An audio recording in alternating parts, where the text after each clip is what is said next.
புருஷன் பொஞ்சாதி சேர்ந்து வருஷம் ஒன்னாச்சு ராசாத்தி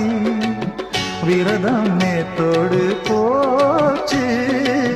திரும்பி வந்த என் ராசாத்தி சிறகு முளைத்த கிளிகள் பறக்க தடைகள் விதிப்பதோ தோப்புக்குள்ளே குருவிரண்டு கச்சேரி பாட ஆத்துக்குள்ளே ஆயிரம் மீனு கைத்தாளம் போட கடலில் இருந்து அலைகள் எழுந்து விருந்து கொடுக்குமே தான தந்தா தந்தா நன்னா தந்தா தன்னானா